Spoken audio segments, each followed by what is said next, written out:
Because it was nighttime, a small beach house stood quietly on the shore of the blue sea. The waves of the sea were crashing against the shore, as if reliving an old memory.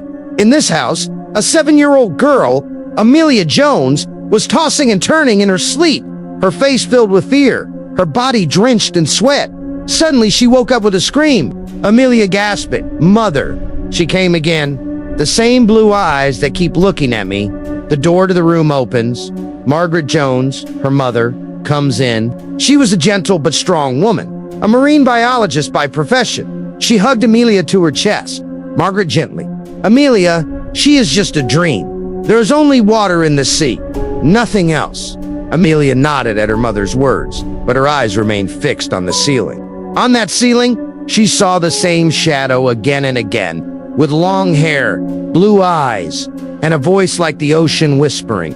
Time passes. Amelia is now 9 years old. One morning, her mother, Margaret, has to go on a research mission. She is leaving with a team to explore an underwater cave near the Pacific Trench. Before leaving, Margaret hugs Amelia. "Margaret, remember, son, if I return late, don't be afraid." Sometimes, a mother has to go very deep. "Amelia, Mom, don't go. She's down. I saw her in a dream. She said you were going to take her place." Margaret smiled, as if it were normal. She kissed Amelia on the forehead and said, "You're just over." Margaret boards the boat, and as soon as she sees it, disappears into the blue expanse of the ocean. 3 days later, Margaret's submarine mission suddenly disappears. No signal, no body, no black box.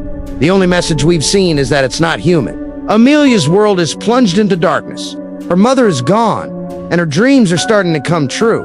15 years later, Amelia Jones is now 24 years old. She has become a marine biologist herself, just like her mother. She is part of the Ocean's project team, which has so far failed to solve the mystery of Margaret's disappearance. Professor Neil Burke, the current head of the team, tells Amelia about an important sonar signal. "Professor Burke, Amelia, we've detected movement beneath the Pacific Trench, the same place your mother went. But this signal doesn't seem human." Amelia falls silent. She knows the dreams are about to begin again. The Ocean's submarine slowly descends to a depth of 10,000 feet. Outside, only darkness. Inside, tension. The sonar picks up a slowly increasing signal, as if someone is approaching them. Amelia puts on headphones and listens to the whispers of the sonar. "Amelia, this sound is exactly what I've been hearing in my dreams."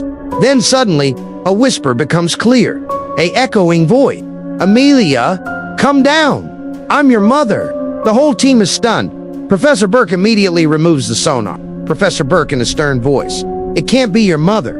It's someone else calling herself mother."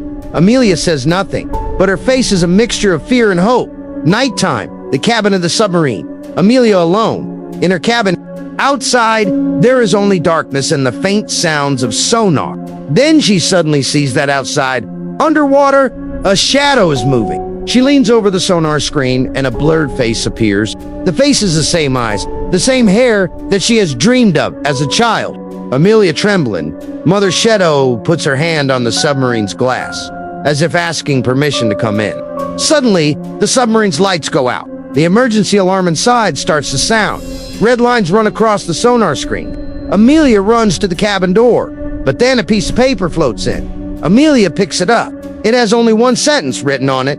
"This is Mother, but not the one you left behind." Amelia's eyes widen. Outside, the shadow is still there, and now he is smiling. Amelia now knows that her childhood dream was not just a terrible illusion.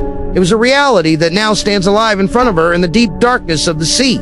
Amelia stood there holding the paper in her hand. "This is Mother, but not the one you left." The lights of the submarine had dimmed. The crew was still asleep, unaware, but Amelia was awake.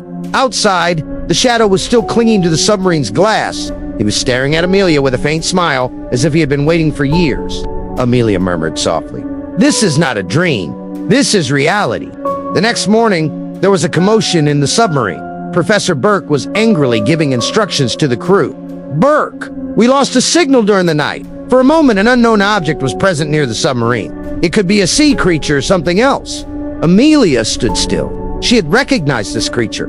This was the one she had been dreaming about. The same eyes, the same face. Burke, Amelia, did you see anything? Amelia said only one thing. If I tell you that she was my mother, would you believe it? Professor Burke was silent for a moment, then said slowly, if she's your mother, we will have to think about everything anew. Amelia returned to her cabin. She took out her mother's diary, which had been with her for years. The same diary that Margaret had given her before she left. On page 17, it was written, if you ever feel that the sea is calling you, do not look back. What it calls does not always have the face of a mother. Amelia's eyes watered. She now understood that her mother's disappearance was not an accident. It was the choice of something. The submarine had now reached a depth of 16,000 feet.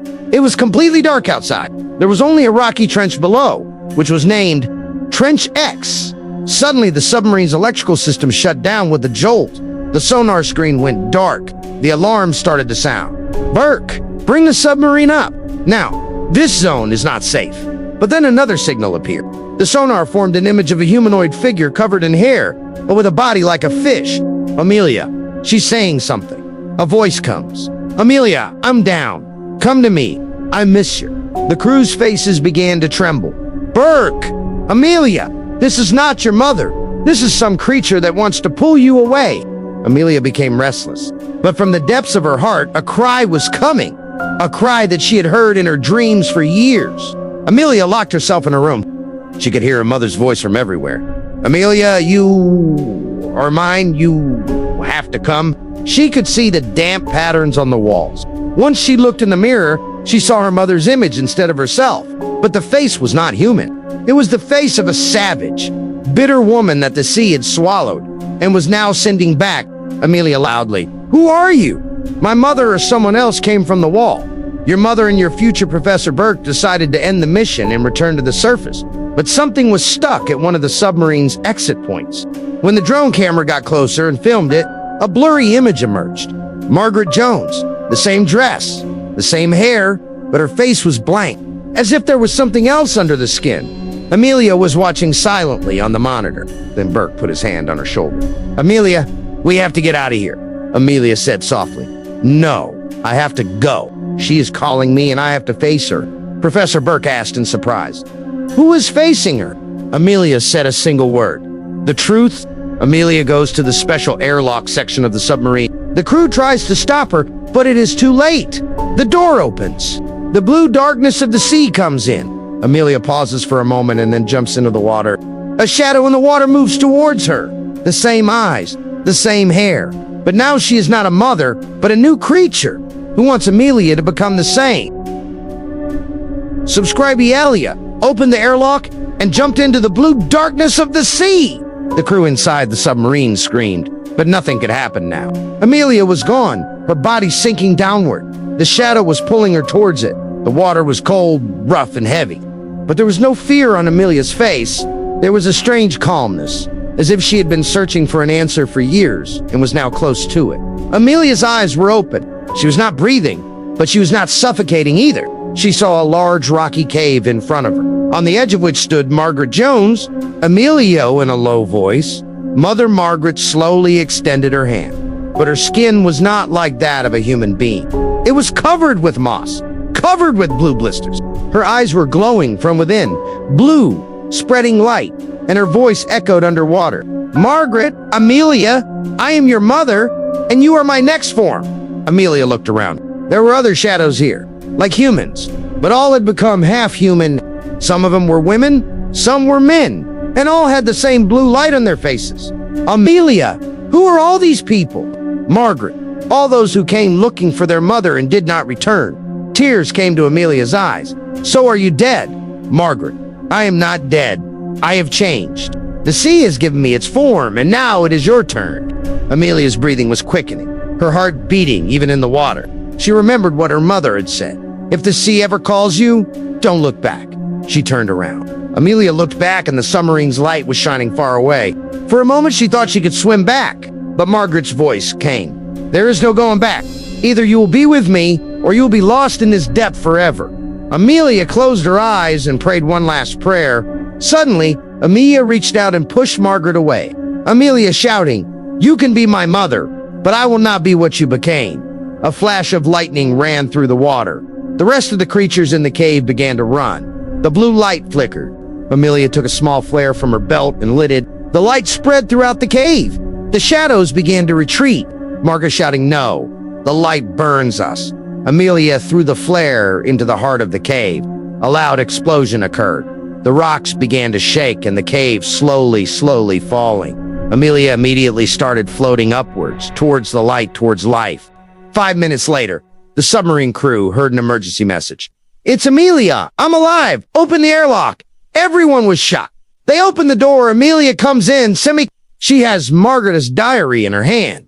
But inside it has a new message written on the last page that was not there before. "You saved yourself, but she is still down and she is not alone." Amelia has returned to the surface. But when she looks in the mirror, she sees a faint blue light in her eye. Maybe some part of the creature still remains inside her. If you found this story scary and interesting, don't forget to subscribe to the channel. Curse narratives for more such horrifying, true to life, and breathtaking horror stories every day.